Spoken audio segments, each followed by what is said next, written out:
예, 교회사 이제 세 번째 시간인데요. 저희가 이제 2과를 나가는데 지금 프린트물 3과도 나눠드렸죠. 2과는 지난주에 나눠드렸습니다. 그래서 혹시 프린트물 없으신 분은 그 로비에 그 서랍에 보시면 1교시 그 서랍에 보시면 프린트물이 아마 남은 게 있을 겁니다.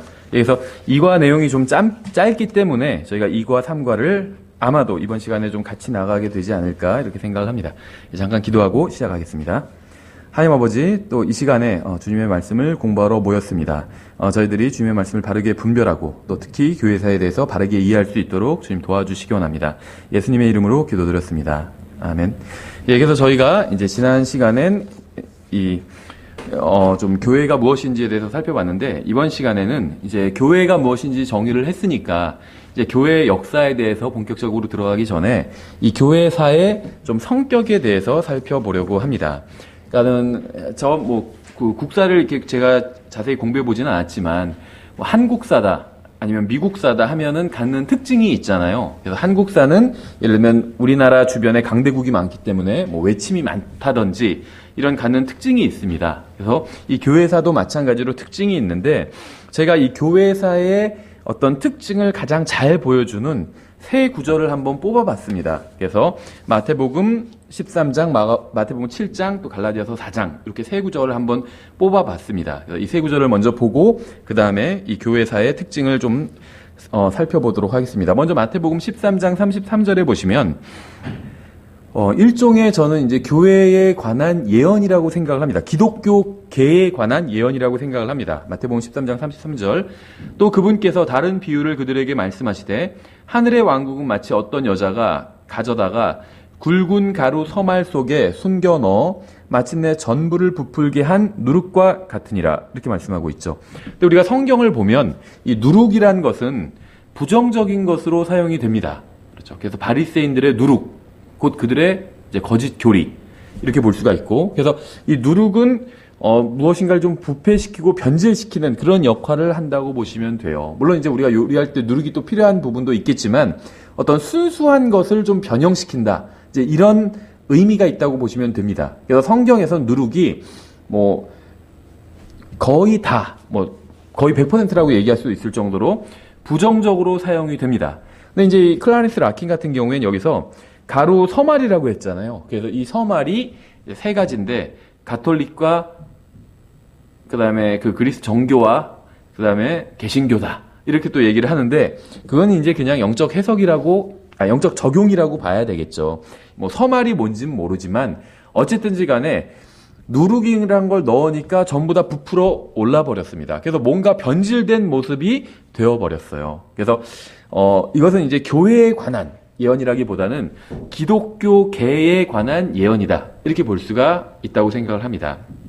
그러니까 지금 저도 영적인 적용을 하고 있는 거예요. 어떤 교리적인 적용이 아니라 영적인 적용. 그래서 영어로는 이제 크리스찬 돔이라고 부를 수가 있겠죠.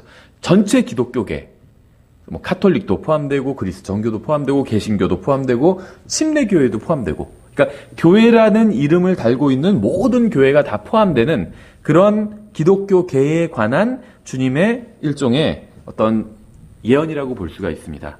그래서 하늘의 왕국이 완전히 부풀어 올라 버렸어요. 그래서 무엇인가 이상한 형태가 되어 버렸습니다. 어떤 순수하게 교회는 영적인 그런 모임이었는데 그걸 떠나서 완전히 물질적인 어떤 왕국, 이 하늘의 왕국이란 건 물질적인 왕국이거든요. 그래서 물질적인 왕국과 어떤 결탁해서 어떤 비정상적인 모습을 갖게 되었다는 거죠. 그래서 어떤 국가 종교의 형태나 지금은 카톨릭도 유럽에서 완전히 쇠퇴해버렸지만 카톨릭이 오랫동안 유럽 전체를 잡고 있었죠. 지배하고 있었죠. 그리고 그리스 정교나 러시아 정교도 또 특정한 아주 넓은 방대한 지역을 점령하고 있었고 어떤 영적으로 점령하고 있었죠. 그래서 주님께서 교회의 역사에 관해서 좀 예언을 하신 거라고 이렇게 볼 수가 있는 것 같습니다.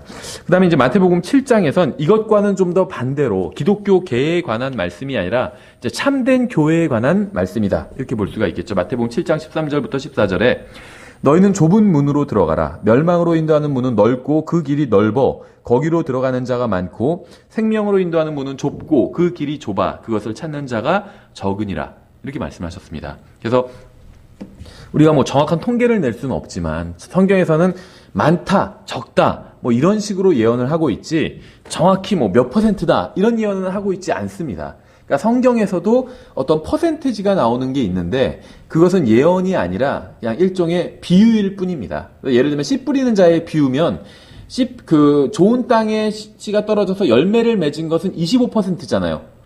4분의 1이잖아요. 그렇죠? 4번 뿌린 것 중에 한 번이 좋은 땅에 씨를 뿌려서 열매를 맺게 되잖아요. 그거는 열매를 맺는 그리스도인이 25%일 것이다. 이런 예언은 아니거든요. 그냥 비유거든요.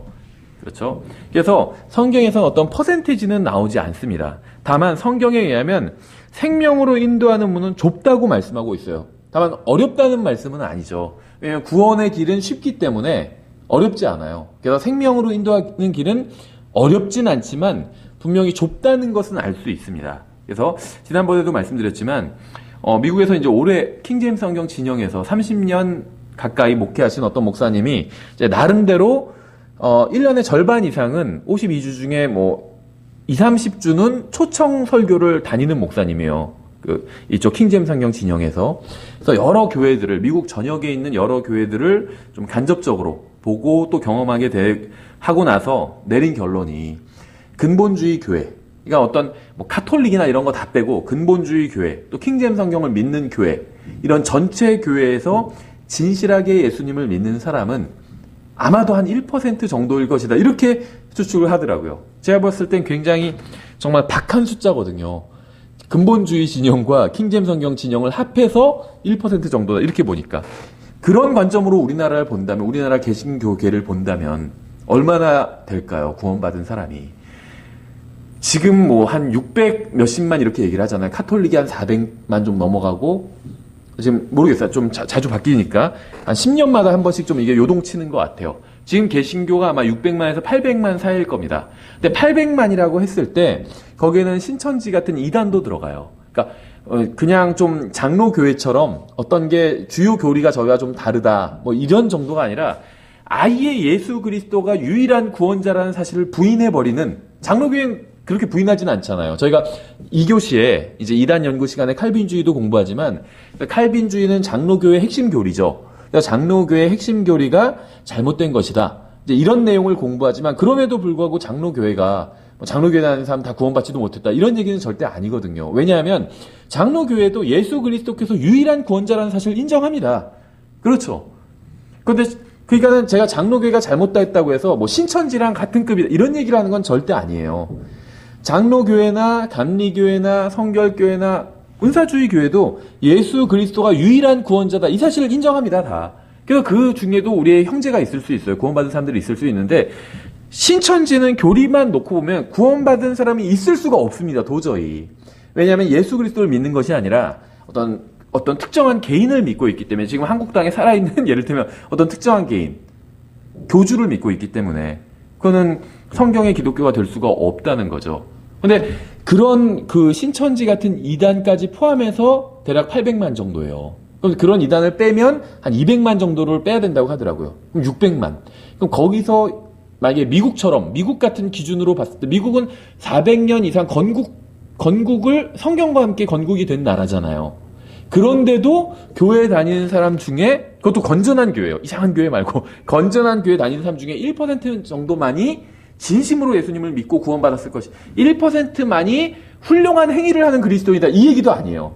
그냥 진심으로 행위는 좀 떨어질지 몰라도 진심으로 예수님을 믿고 구원받은 사람이 1% 정도다. 이렇게 본다는 거예요.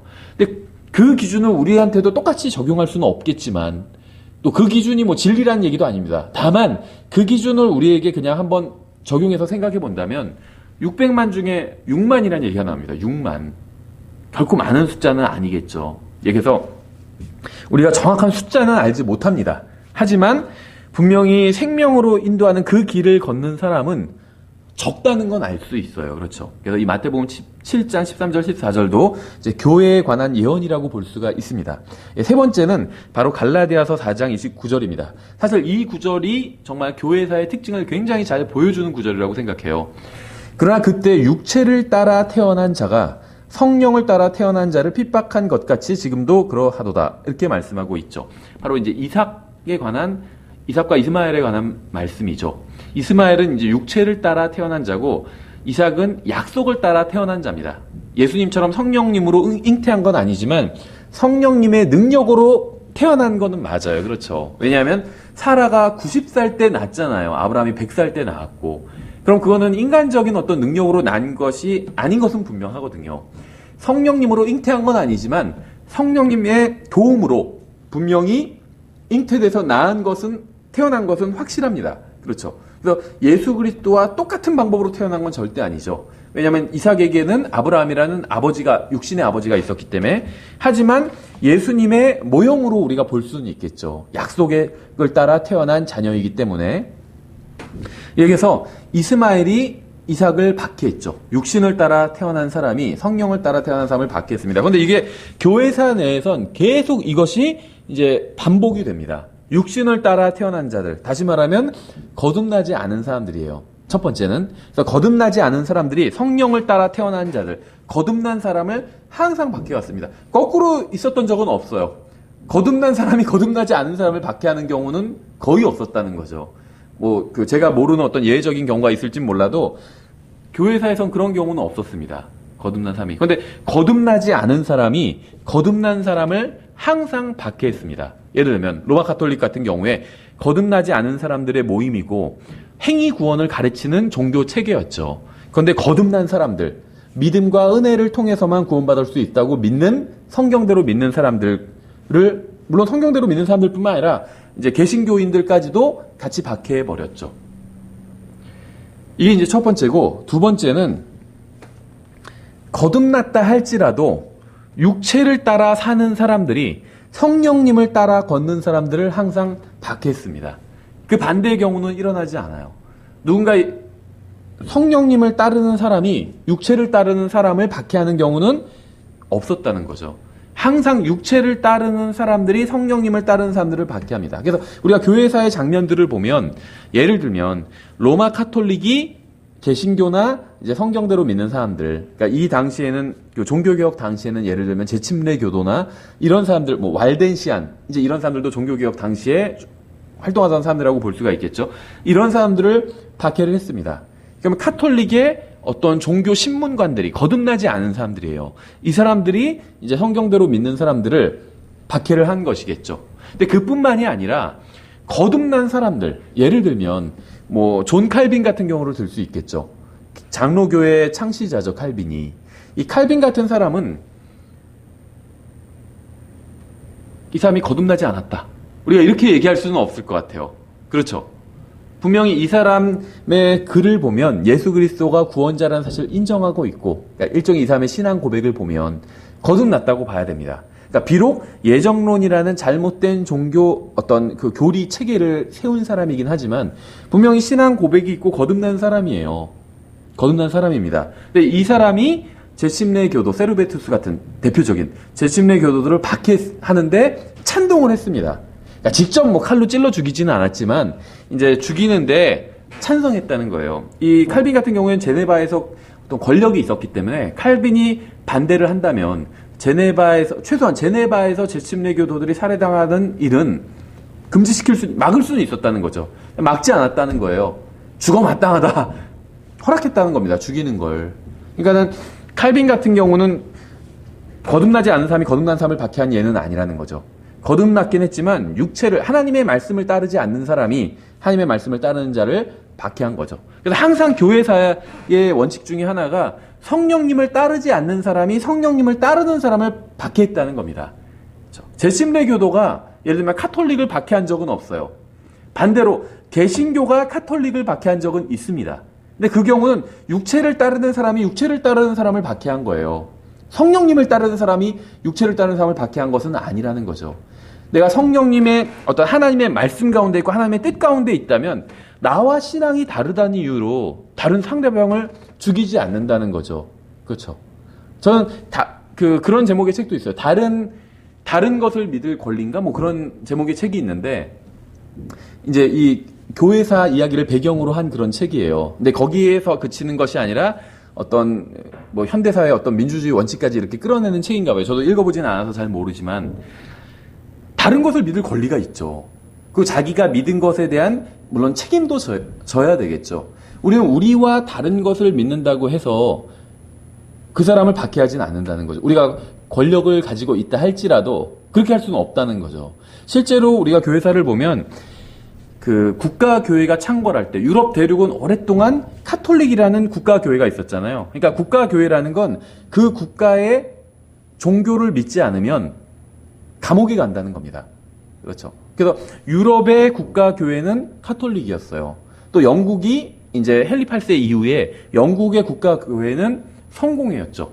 그래서 우리가 잘 아는 그 존 번영 같은 사람이 국가에서 그 설교자로서 허락받은 그 라이센스를 취득하지 않은 채로 설교를 했다는 이유로 감옥에 투옥이 됩니다. 실제로. 그 존 번영은 자기의 어떤 그런 행위에 대해서 후회하지 않고 자기가 이제 형기를 다 마치고 나가면 또 설교를 할 거라고 그렇게 밝히기도 했어요. 이 사람 하나님의 말씀을 믿는 사람이기 때문에 성경에 보면 국가에서 무슨 라이센스를 받아야 하나님의 말씀을 전할 수 있고 이게 아니잖아요. 하나님의 말씀은 그런 게 없다는 거죠. 그러니까 유럽은 많은 국가들에서 국가 종교가 있었습니다. 독일 같은 경우에도 루터 교회가 국가 종교였죠. 카톨릭이 아니고 개신교지만. 근데 이 침례 교회 같은 경우에도 국가 교회가 될 수 있는 기회는 있었습니다. 예를 들면 지금 이제 유럽에서 그 북유럽 국가들이 지금은 영적으로 굉장히 그 타락한 상태잖아요. 예수님을 믿는 사람은 거의 없고 어떤 도덕적인 그 기준이 붕괴되어 버렸어요. 완전히. 뭐 저희가 자세한 예를 들 수는 없지만 그 도덕적인 기준이 완전히 붕괴되어 버렸습니다. 그 사람들은 이제 그거를 어떤 성숙함이라고 부르겠지만 도덕적 기준은 완전히 붕괴되어 버렸어요.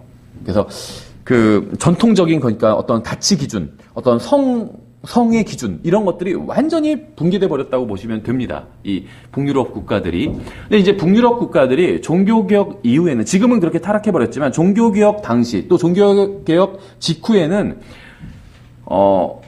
완전히 개신교 국가들이 되었고 또 성경대로 믿는 사람들이 많이 있었습니다.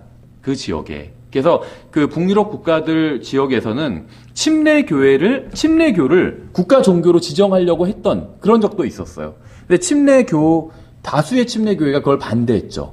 그렇죠. 만약에 거기서 침례교회를 국가교회로 지정한다면 침례교 교리를 믿지 않으면, 그러니까 우리처럼 믿지 않으면 다 감옥에 보낸다는 거예요. 그래서 그걸 반대했다는 겁니다. 우리는 그걸 반대하죠. 만약에 대한민국이 침례교회를 국가교회로 지정하겠다 이렇게 한다면 우리가 성경을 제대로 믿는다면 그걸 반대해야 돼요. 만약에 침례교회를 국가교회로 지정한다면 우리는 신앙생활하기는 더 편해지죠. 훨씬. 하지만 그럼에도 불구하고 반대해야 됩니다. 왜냐하면 그건 성경에서 반대하는 것이기 때문에 가이사의 것은 가이사에게 하나님의 것은 하나님께 이게 완전히 국가와 그러니까 그 종교는 교회는 분리되어 있어야 되거든요.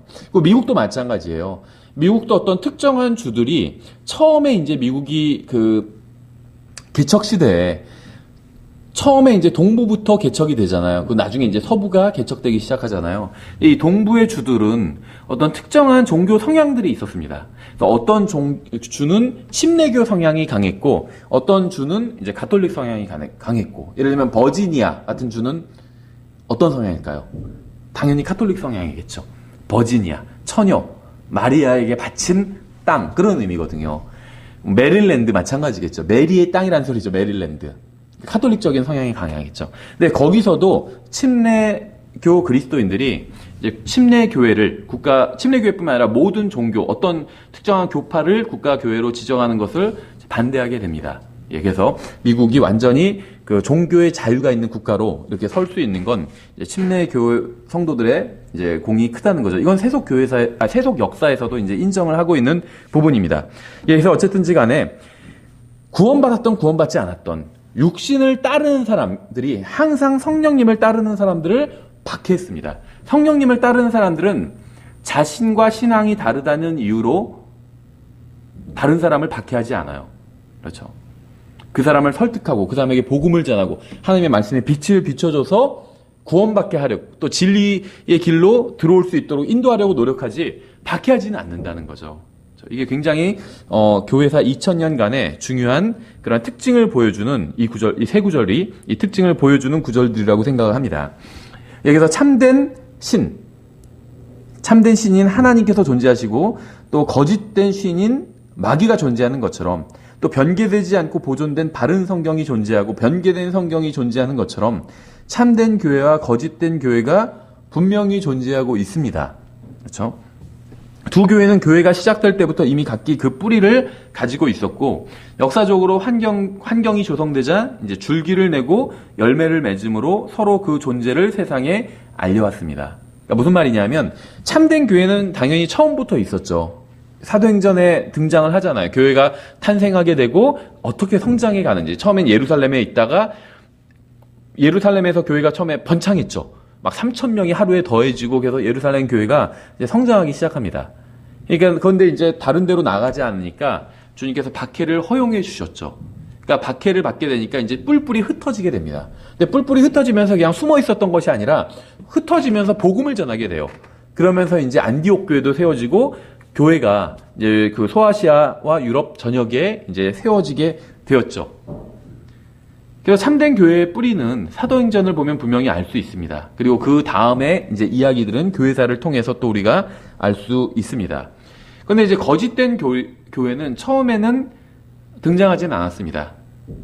그런데 이제 거짓된 교회도 사실 처음부터 있었다고 봐야 돼요. 어떤 의미에선. 왜 그렇게 봐야 되냐면 이 거짓된 교회의 뿌리가 마귀라고 한다면 마귀의 종교는 거의 처음부터 있었기 때문에 특히 이제 마귀의 종교가 체계를 갖추고 제대로 세워지는 거는 어디서부터 시작되냐면 창세기 10장에 이제 니므롯으로부터 시작이 됩니다. 성경에선 니므롯 이야기를 굉장히 아주 짧게 이야기하고 있어요. 그냥 그는 뭐 사냥꾼이었다 이런 식으로 아주 간략하게 설명을 하고 있는데 실제 이제 뭐 두 개의 바벨론이란 이런 책이나 이런 책들을 이제 참고로 해서 보시면 이제 이야기가 굉장히 니므롯 이야기가 굉장히 상세하게 기록이 되어 있습니다. 그래서 이 창세기 10장에 이 바빌론 종교가 이제 처음에 이제 사탄에 의해서 만들어지게 되고 이것이 이제 수면 아래에 있었습니다. 겉으로는 드러나지 않았는데 이제 어떤 계기가 생길 때마다 한 번씩 겉으로 드러나게 돼요. 그것이 바로 처음에는 어디죠? 이제 미가의 종교, 이 단지파의 종교를 통해서 나오게 되죠. 아버지 제사장 제도. 이런 게 나오게 되잖아요. 이거는 구약 성경의 어떤 제도가 아니에요. 제사장이면 제사장이지 제사장이면서 아버지인 경우 영적인 어떤 그런 것은 없다는 거죠. 그런데 이 단지파의 종교에서 그거를 채택해 버리거든요. 미가한테 네가 우리의 제사장과 아버지가 되라. 그냥 임명을 해버리잖아요. 그래서 어떤 형상을 섬기게 되고 이것이 이제 어떤 바빌론 종교에서부터 나왔다고 봐야 됩니다. 그래서 이제 이 단지파로부터 이렇게 이어져 온 이 바벨론 종교가 이제 수면 아래로 있으면서 이제 세계 곳곳에서 거짓 종교들을 만들어내게 됩니다. 그러다 이제 콘스탄틴이 기독교를 공인하면서부터 이제 이 바벨론 종교가 이제 수면 위로 드러나게 됩니다. 그래서 이제 껍데기는 로마 카톨릭이라는 이제 그러한 형태로 드러나게 됩니다. 그렇다고 해서 로마 카톨릭이 바벨론 종교의 모든 것이다. 이것은 아니에요. 바벨론 종교가 수면 위로 드러난 하나의 어떤 모습일 뿐이지 그게 로마 카톨릭이 바벨론 종교 그의 모든 것은 아니라는 거죠. 그래서 나중에 이제 적그리스도가 등장하면 이 바벨론 종교가 완전히 수면 위로 드러나게 될 겁니다. 그래서 물론 카톨릭이나 그 밖에 모든 거짓 종교들이 거기에 가담을 하겠죠. 사실은 가담하는 게 아니라 원래 같은 그 통속이었다고 볼 수가 있겠죠. 예, 그래서 성경에 보면 분명히 하나님이 있고 마귀가 있습니다. 그렇죠. 그러니까 제가 왜 이런 말씀을 드리냐면 어떤 변개된 성경이 있다. 이런 얘기 싫어하는 분들이 있어요. 성경이 좀 서로 다르고 이게 사본에 따라도 다르고 번역에 따라 다르고 서로 좀 다른 거지. 이걸 꼭 무슨 변개됐다. 왜 그렇게 자꾸 무서운 얘기를 하냐, 삭막한 얘기를 하냐. 서로 당신 성경도 좋은 거고 우리 성경도 좀 인정해주고 이렇게 이야기를 하자. 이런 식으로 자꾸 이야기하는 사람들이 있어요.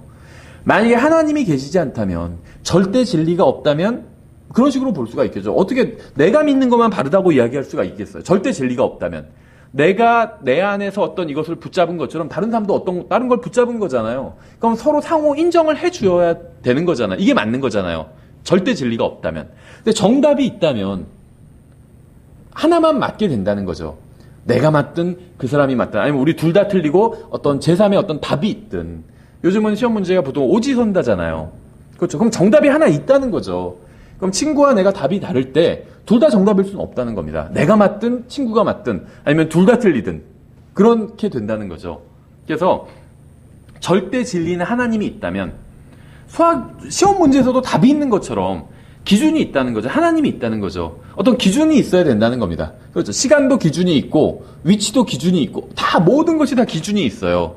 기준이 없는 건 없다는 거죠. 그래서 하나님께서 이 세상의 모든 체계를 다 그렇게 만들어 두셨다는 겁니다. 그렇죠. 숫자 자체로 우리가 세는 것, 이 자체가 기준이 있다는 거잖아요. 기준이 있어요. 우리가 그 기준에 대해서 자세하게 설명하고 알 수는 없겠지만 성경에 보면 물론 그 기준은 이제 하나님이고, 그래서 우리가 적어도 그러니까는 지금 우리가 교회에서 이 수업을 하는 게 성경을 안 믿는 불신자들을 대상으로 하는 건 아니잖아요. 그러니까 믿는다면, 하나님을 믿고 하나님의 말씀을 믿는다면, 그러니까 하나님을 믿는다면 기준이 있다는 거죠. 하나님이 있고 절대 선인 하나님이 있고 또 하나님께 반역한 악인 마귀가 있다는 겁니다. 그렇죠. 그러면 당연히 또 하나님의 말씀이 있고 하나님의 말씀을 누가 공격하겠어요? 마귀가 공격한다는 거죠. 그래서 마귀가 공격한 마귀의 영향을 받은 부패한 또 성경이 있다는 거죠. 거기서만 끝나는 것은 아니겠죠.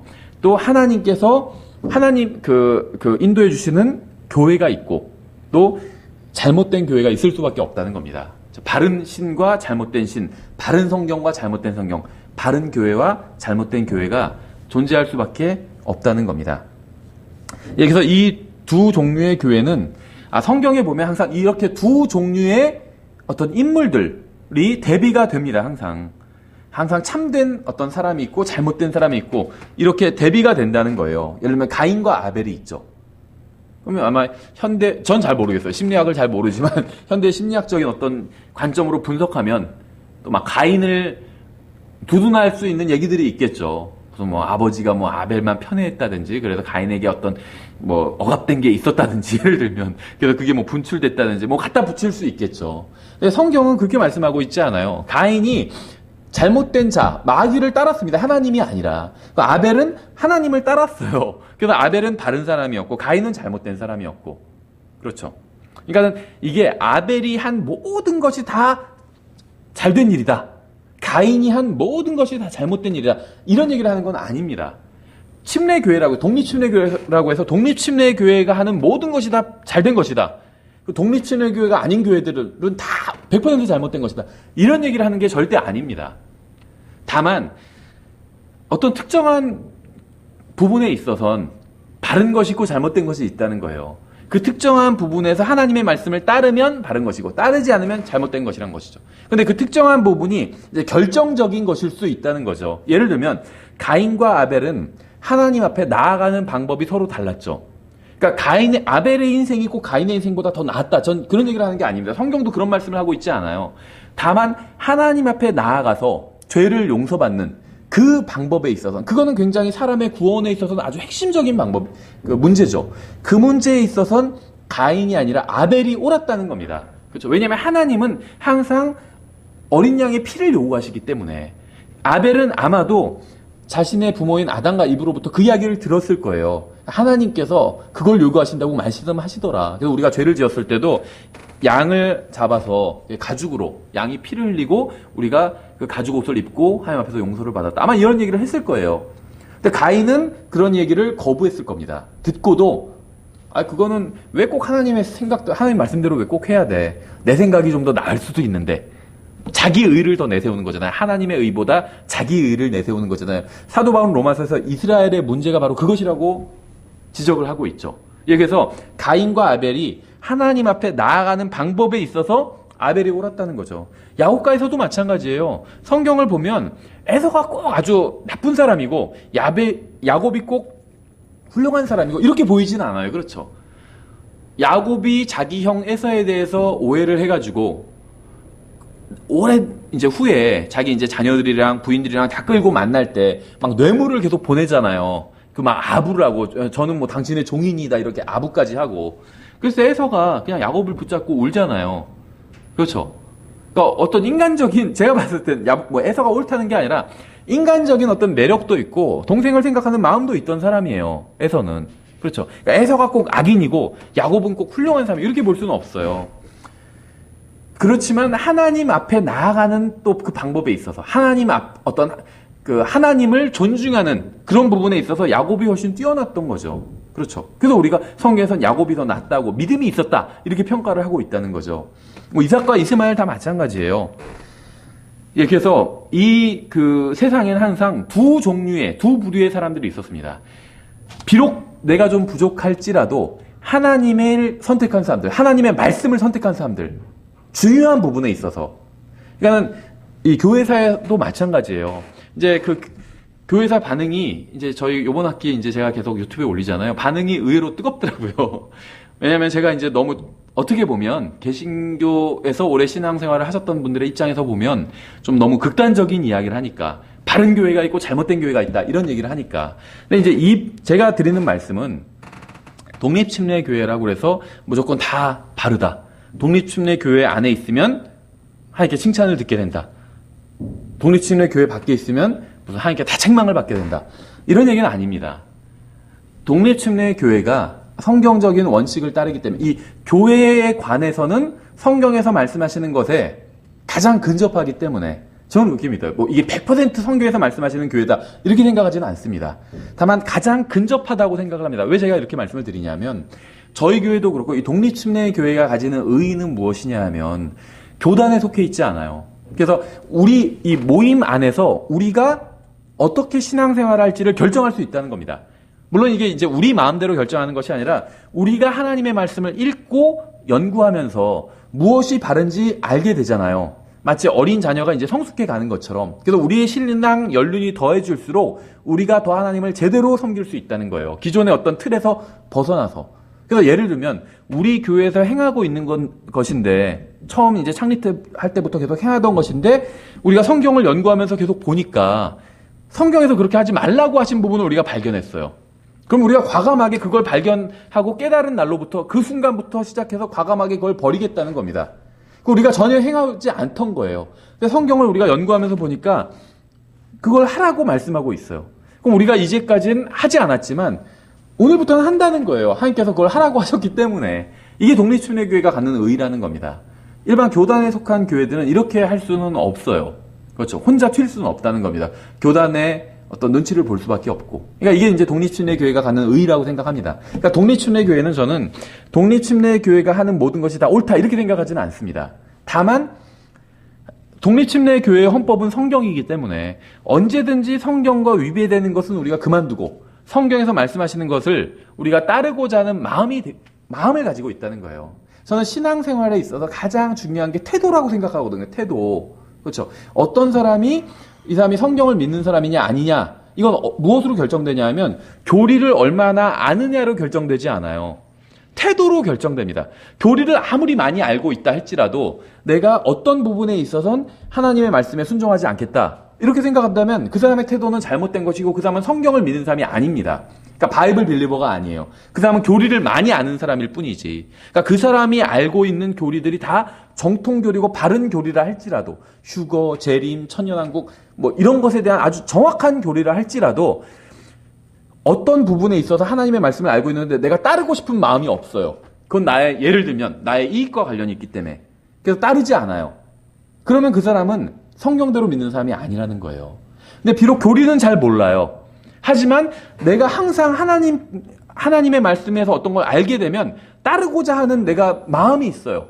내가 지금은 비록 예를 들면 구원받은 지 얼마 안 됐어요. 교리를 잘 몰라요. 천년왕국 때 어떻게 되는지, 휴거 때 어떻게 되는지 그런 거 잘 몰라요. 하지만 하나님의 말씀을 내가 읽는 순간 항상 그 말씀에 순종할 마음이 되어 있다면 그 사람이 성경대로 믿는 사람이라는 거죠. 그러니까 누가 성경을 믿는 사람이냐 아니냐 이 차이는 교리를 얼마나 아느냐에 달린 것이 아니라 하나님의 말씀에 대해서 어떤 태도를 가지고 있느냐에 달려 있다는 겁니다. 하나님의 말씀에 순종을 하겠느냐, 순종하지 않겠느냐 여기에 달려 있는 거예요. 어떤 외형적인 거에서 달려 있는 것이 아니라는 겁니다. 넥타이 메고 오고 뭐 양복 입고 오고 그러면 좋죠. 그 자매님들 예를 들면 다 뭐 정숙하게 입고 오고 좋죠. 전 그게 나쁘다는 게 아니에요. 보기 훨씬 좋아요. 다른 교회 사진들 보면 다 막 형제님들 넥타이 메고 오고 뭐 하고 다 보기 좋습니다. 근데 그게 본질은 아니라는 거죠. 보기 좋을 수는 있어도 가장 중요한 건 태도라는 거예요. 하나님의 말씀에 대한 태도라는 겁니다. 아무리 외형적으로 봤을 때 정숙해 보이고 거룩해 보이고 훌륭해 보인다 할지라도 하나님의 말씀 기록된 그대로 내가 따르고자 하는 마음을 가지고 있지 않다면 그거는 의미가 별로 없다는 거죠. 그렇죠. 우리가 지금 현재는 좀 부족하다 할지라도 하나님의 말씀에 대해서 바른 태도를 가지고 있다면, 욥기에 보시면 이런 말이 있어요. 주님께서 자기의 말씀을 보여주시면 자기가 자기를 고치겠다는 말씀이 있거든요. 그게 성경대로 믿는 사람의 태도예요. 하나님께서 나에게 무엇인가를 보여주시면 내가 그것을 내 머리에만 채워 넣는 것이 아니라 내 마음에도 채워 넣어서 나의 태도를 고치고 내가 고치겠다는 거예요. 하나님 앞에서. 하나님께서 나에게 무엇인가 알려주시면 내가 알려주신 대로 그대로 고치겠습니다. 이것이 바로 성경을 믿는 사람의 태도라는 겁니다. 그렇죠. 그래서 제가 말씀드린 건 가인과 아벨, 야곱과 에서, 이삭과 이스마엘, 또 독립침례교회와 다른 교회들을 가르는 가장 큰 기준은 무엇이냐? 성경 지식이 아니라 태도라는 겁니다. 하나님의 말씀에 대한 태도라는 거예요. 그래서 이 세상엔 좀 부족하긴 하지만 하나님의 말씀대로 하고자 하는 그런 태도를 가진 사람들이 있었고, 또 하나님의 말씀보다 어떤 형식과 전통과 이런 것들을 중요하게 여기는 사람들이 있었다는 거죠. 그럼 그 그룹엔 구원받은 사람들이 있을 수도 있어요. 또 하나님의 말씀을 바르게 따르고자 하는 사람들도 잘못된 부분이 있을 수 있습니다. 예를 들면 예전에는 저도 이 킹제임 성경 진영에서도요, 어떤 성경대로 믿는 사람이 교리로 결정된다, 어떤 그 사람이 믿고 있는 교리로 결정된다, 이렇게 생각하는 사람들이 있어요. 그래서 예를 들면 킹제임 성경 믿고 바른 성경 믿고 전천년주의 믿고, 예를 들면 뭐 천연왕국 때 뭘 믿고 환란 때 어떻게 구원받는지 뭐 자기네들이 정해놓은 게 있어요. 믿음 플러스 행위로 구원받아야 되고, 이렇게 꼭 같이 믿어야 되고, 휴거 때 뭐 피를 쏟고 올라가야 된다, 이렇게 믿어야 되고, 이런 믿음의 사항들을 하나하나 막 몇십 가지 만들어 놓고 몇백 가지 만들어 놓고 여기에 다 동의해야 성경대로 믿는 사람이다, 이렇게 주장하는 거죠. 근데 이제 그런 기준으로 보니까 뭔가 좀 문제가 생기는 거예요. 왜냐하면 예를 들면 그렇게 믿었던 분들이 가장 이제 훌륭하다고 평가한 분이 이제 지금은 주님께로 가신 러크만 박사님이었거든요. 그 러크만 형제님 책을 보면, 교회사 책을 보면 마틴 루터를 성경대로 믿는 사람의 리스트에 넣어놓고 있다는 거예요. 근데 이게 이해가 잘 안 갈 수가 있다는 겁니다. 왜냐하면 마틴 루터는 국가 종교를 믿었던 사람이에요. 그렇죠. 그래서 독일의 루터교를 만들었어요. 근데 국가 종교는 성경대로 믿는 게 아니죠. 마틴 루터는 또 유아세례를 믿었던 사람이었습니다. 유아세례는 성경대로 믿는 게 아니죠. 마틴 루터는 맥주 정도는, 술을 좀 마셔도 된다, 이렇게 생각했던 사람입니다. 성경대로 믿는 사람이 아니었죠. 그러니까 무슨 얘기냐면 마틴 루터가 믿었던 것들 중에는 잘못된 것들이 굉장히 많이 있었습니다.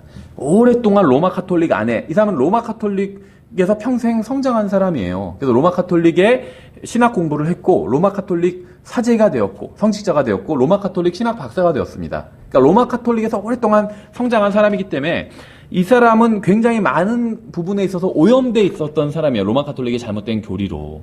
그럼에도 불구하고 이 사람의 마음의 태도가 바른 태도를 가지고 있었다는 거죠.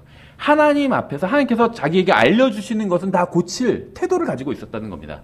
그게 성경대로 믿느냐 아니냐를 가르는 기준이 된다는 거예요. 그래서 마틴 루터가, 러크만 박사님 교회사에서 그 얘기를 하고 있는 것인데, 한국에서 그 사람, 러크만 목사님을 따른다는 사람들은 그거를 전혀 이해하지 못했던 거죠. 그래서 누가 예를 들면 휴거될 때 피를 쏟고 올라간다고 안 믿으면, 아, 저 사람은 성경대로 믿는 사람 아니다, 이렇게 정지하고 있다는 거예요. 자기들과 교리가 하나라도 다르면 그 사람은 성경대로 믿는 사람이 아니다, 이렇게 정지를 하고 있다는 거죠. 그러니까 러크만 박사님의 교회사를 에서 하는 얘기를 이해하지 못하기 때문에 이제 그런 얘기를 하는 거예요. 러크만 형제는 왜 루터를, 교회사에서 왜 루터를 성경대로 믿는 사람이라고 분류하고 있느냐? 루터가 가진 태도 때문이에요. 하나님 앞에서 하나님께서 자기에게 알려주시는 것은 다 고치겠다는 태도를 루터는 가지고 있었다는 거죠. 제가 지금 말하는 가장 중요한 핵심 사항도 바로 그것입니다. 하나님께서 나에게 알려주신 것을 내가 다 고칠 의향이 있다면 그 사람은 성경대로 믿는 사람인 거예요. 그러니까 독립침례 교회 안에도 성경대로 믿지 않는 사람들이 많이 있습니다. 교리는 바른 교리를 많이 알고 있어요. 하지만 자기가, 하나님께서 자신의 성경을 통해서 뭐 설교, 성경 공부, 그러니까 하나님의 말씀을 통해서 내 마음속에 알려주신 것들이 있잖아요. 근데 내가 그걸 따르고자 하는 마음이 없어요. 그러면 그 사람은 성경대로 믿는 사람 아니에요. 구원도 받지 못했다, 그런 얘기를 하는 게 아닙니다. 구원은 쉬워요. 구원은 받았지만 성경대로 믿는 사람은 아니라는 거죠. 저는 그 얘기를 하고 있는 거예요. 그래서 그 교회 형태는 기본적으로 이 독립침례 교회가 맞지만, 그렇다고 해서 독립침례 교회 안에 있다고 해서 다 제대로 된 사람이다, 이렇게 얘기하는 건 아니에요. 그럼 누가 제대로 된 사람이냐? 하나님의 말씀을 따르고자 하는 태도를, 바른 태도를 가지고 있는 사람만이 제대로 된 사람이라는 겁니다. 그렇지 않으면 다 잘못된 사람이고 잘못된 교회에 속한 사람이라고 볼 수가 있다는 거죠. 예, 그래서 그 불행하게도 교회사를 뒤돌아보면 다수의 위치는 항상 잘못된 사람들이 차지하고 있었습니다. 그러니까 잘못된 사람들이 항상 다수를 이루고 있었어요. 저희가 그 두 번째 구절에서 살펴본 교회사의 원칙 그대로죠. 너희는 좁은 문으로 들어가라. 멸망으로 인도하는 문은 넓고 그 길이 넓어 거기로 들어가는 자가 많고, 생명으로 인도하는 문은 좁고 그 길이 좁아 그것을 찾는 자가 적으리라. 항상 생명으로 인도하는 그 문은 찾는 자가 적대요. 그렇죠. 그러니까 하나님의 말씀대로 하려고 하는 사람은 적다는 겁니다. 이건 구원과는 또 다른 문제라는 거죠. 그래서 항상 바르게 믿었던 사람은 아주 적었습니다. 그러니까 구원받은 전체 인구에 비해서 구원받은 사람도 적었지만 구원받은 사람들 중에서 바르게 믿으려고 했던 사람은 또 더 적었다. 이렇게 볼 수가 있다는 거겠죠. 그래서 그래서 항상 잘못 믿었던 사람들이 다수를 차지했기 때문에 이제 자신들이 어떤 기독교라는 이름을 가져버리고 이제 소수의 바르게 믿는 사람들을 이단이라고 항상 불렀습니다. 그래서 사도 바울 시대도 이거는 뭐 그랬어요. 그러니까 하나님을 믿는 사람들 중에 유대인들 포함해서 잘못 믿은 사람들이 훨씬 더 많은 다수를 차지하고 있었고, 사도 바울처럼 바르게 믿는 사람들이 항상 소수를 차지하고 있어요. 항상 소수니까 이단이라는 얘기를 듣죠. 만약에 예를 들면 저희 교회 같은 교회, 또 이게 저희 같은 믿음을 가지고 있는 사람들을 기독교계에서는 이단이라고 생각을 합니다. 그렇죠. 바른 성경 하나밖에 없다. 구원의 길은 하나밖에 없다. 예수 그리스도밖에 없다. 예를 들면 이런 입장을 취하면 이단이라고 정죄를 받게 돼요. 근데 왜 정죄를 받을까요? 여러 가지 이유가 있겠지만 소수이기 때문이에요. 다수라면 아무도 그런 얘기를 하지 못하죠. 예를 들면 저희가 이제 2교시에 이제 은사주의를 공부를 하는데 대표적인 은사주의자가 있잖아요. 우리나라에 무슨 목사님이라고 그 교회도 있고, 처음 그 목사님과 교회가 등장했을 땐 다 대부분의 교단들이 이단이라고 정죄를 했습니다. 지금은 이단이라고 안 해요. 왜 그럴까요? 교회가 크니까, 거기 사람들 많으니까 함부로 이단이라고 얘기를 못 하는 거예요. 처음엔 이단이라고 손가락질을 당했다는 거죠. 그렇죠. 그래서 그 참된, 그러니까 바른 믿음을 가지고 있었던 사람들이 소수였기 때문에 이단이라고 이제 정죄를 받았습니다. 그리고 잘못된 길을 가던 사람들은 다수였기 때문에 이제 자신들이 어떤 정통 기독교의 이름을 가진 거죠. 사도 바울도 마찬가지였어요. 사도행전 24장 14절에서 이렇게 고백을 하죠. 그러나 내가 이것을 각하에게 고백하오니 곧 나는 그들이 이단이라 하는 그 길을 따라 내 조상들의 하나님께 그렇게 경배하고 율법과 대언자들의 글에 기록된 것을 다 믿나이다. 그러니까 사도 바울이 이단으로 정죄된 이유는 율법과 대언자들의 글, 그러니까 사도 바울이 살던 시대의 성경이죠. 성경을 다 믿었기 때문입니다. 우리도 마찬가지죠. 성경을 다 믿으니까 이단이라고 불리고 있다는 거예요.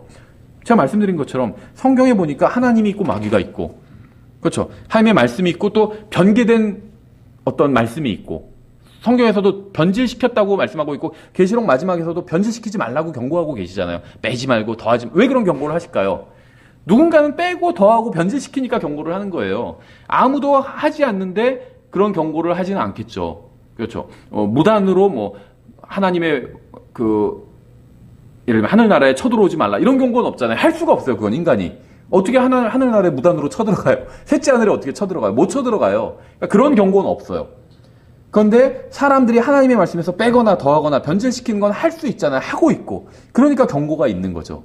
그런데도 불구하고 전 실제로 많이 봤어요.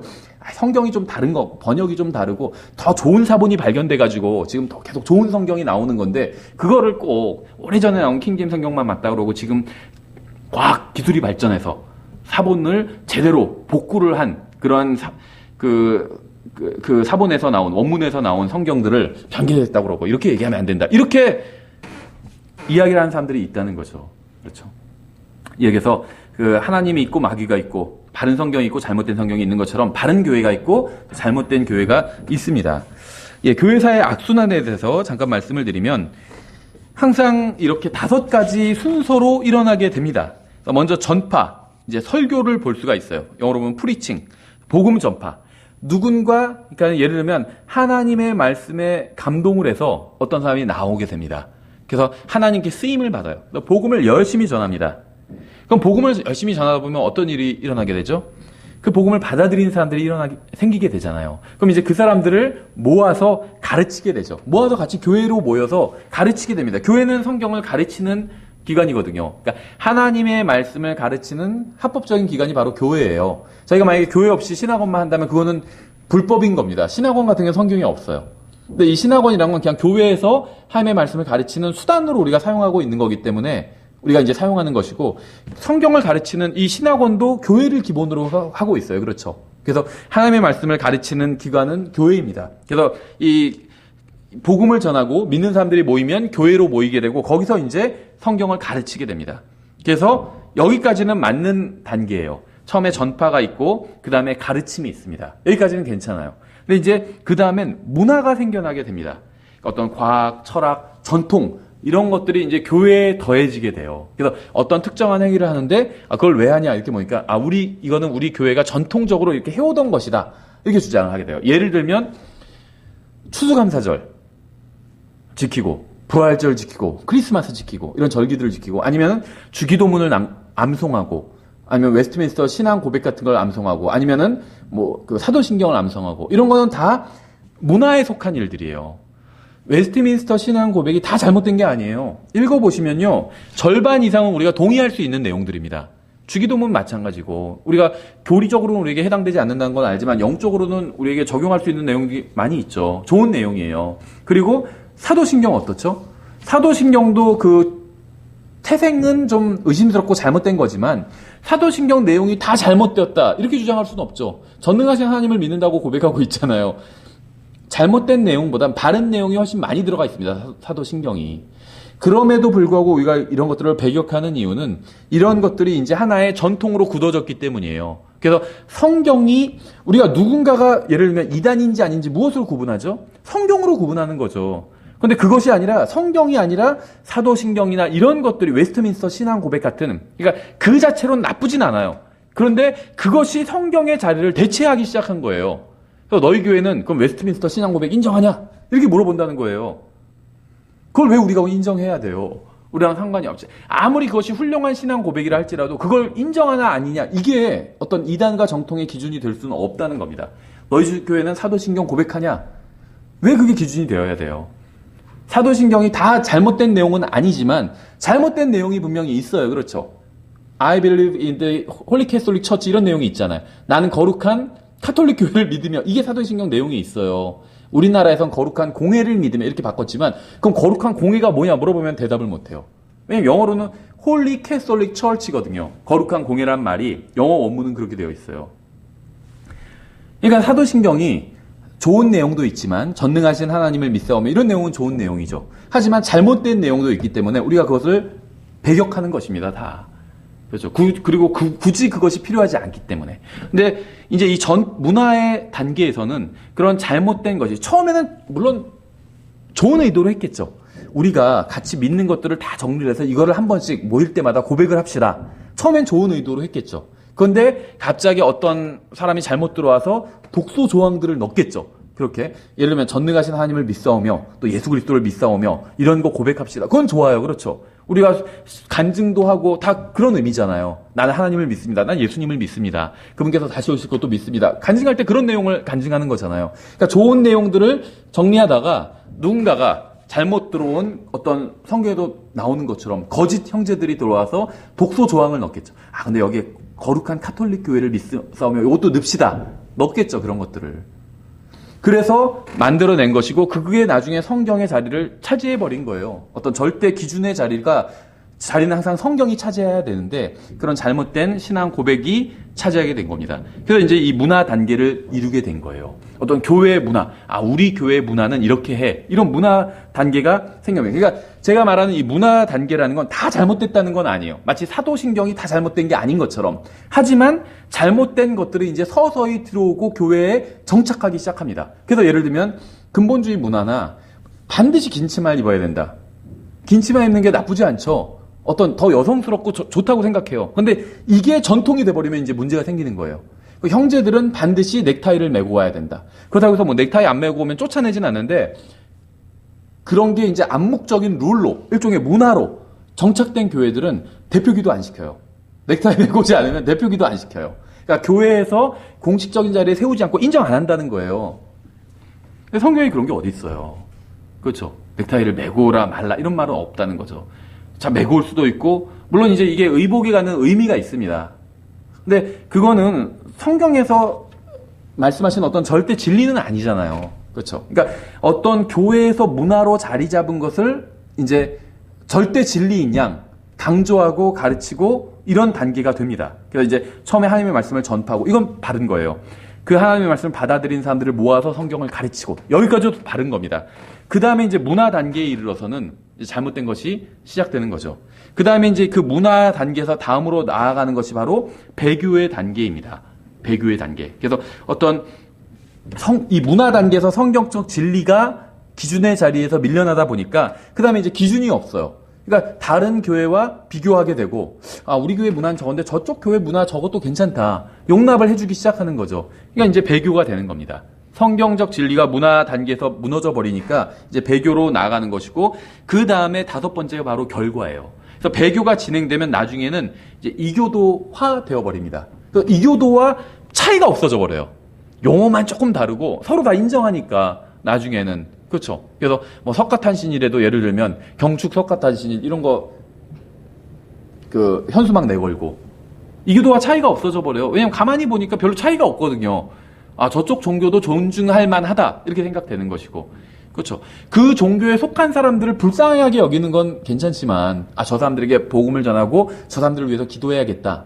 불교도들을 위해서 기도해야 되겠다. 이렇게 그런 마음을 갖는 건 좋지만, 아, 저 종교도 그래도 괜찮다. 인정해 줄 수 있겠다. 부처님이 오신 날도 우리가 축하할 만하다. 이렇게 생각하게 된다는 거예요. 예를 들면. 그렇죠. 그래서 이교도화로 끝나게 됩니다. 그럼 이교도화가 되면 다시 거기에는 복음이 또 들어가야 될 필요성이 생기게 된다는 겁니다. 그렇죠. 예를 들면 유럽은 처음에 예를 들면 유럽의 교회를 많이 처음 초창기에 세운 사람은 사도 바울이죠. 그럼 사도 바울이 복음을 전하기 전에는 이교도인 상태였습니다. 다 그렇죠. 근데 거기서 사도 바울이 복음을 전했어요.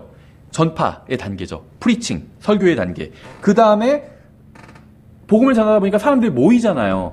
그럼 모인 사람들을 놓고 성경 가르치면서 교회가 세워진 거죠. 에베소 교회도 그렇게 섰고 다 교회들이 그렇게 선 겁니다. 그렇게 섰어요. 그리고 나서는 이제 사도 바울 시대까지는 요 가르침까지 하고 끝나게 되는 거죠. 사도 바울은 거기서 이제 주님께로 가게 되죠. 그 다음 세대들이 나오면서 이제 문화가 생기기 시작하는 거예요. 그 다음에 배교로 진행된 것이고, 지금 유럽 상태는 어떻죠? 이교도예요. 그렇죠. 중세에는 문화와 배교를 거쳤죠. 중세에. 그리고 나서는 지금은 완전히 이교도화 되어버렸어요. 기독교는 없어져 버렸습니다. 다시. 껍데기는 남아있지만, 교회, 성당 이런 껍데기는 남아있지만 더 이상 사람이 없어요. 아무도 가지 않고. 그러니까 뭐 10명만, 독일에서는 뭐 10명, 유럽에선 교회에 10명만 모이면 대형 교회래잖아요. 한국에 1000명 모인 것과 같은 걸로 쳐줘야 된다. 이렇게 얘기를 하시더라고요. 그 정도로 사람이 없다는 거예요. 이교도화된 것이죠. 그래서 모든 교회의 끝이 이렇게 끝나게 됩니다. 우리도 만약에 주님께서 늦게 오시면 100년 후에 오신다. 그러면 분당 침례 교회가 사라져버릴 수도 있고 존속할 수도 있어요. 그런데 아마도 99%는 이교도화 될 겁니다. 우리가 가지고 있던 신앙이 다 사라져버리고 이 계속 똑같은 교회, 뭐 초대 목사 이우진 이렇게 해놓고 그 다음에 이대 목사 두고 이렇게 계속 바뀌겠죠. 나중에는 완전히 배교한 교회가 될 거예요. 우리 교회뿐만 아니라 다 그래. 모든 교회가 그렇게 끝나게 됩니다. 여태까지 한 번도 예외는 없었어요. 100년 전부터 쭉, 200년 전부터 쭉 지금까지 바른 교회다. 하나님의 말씀을 붙들고 흔들리지 않았다. 이런 교회는 존재하지 않았습니다. 그럼 어떻게 되느냐? 그러면 바르게 믿는 사람은 없어져 버리냐? 분리해서 나오게 돼요. 항상 근데 바르게 믿는 사람은 더 소수였어요.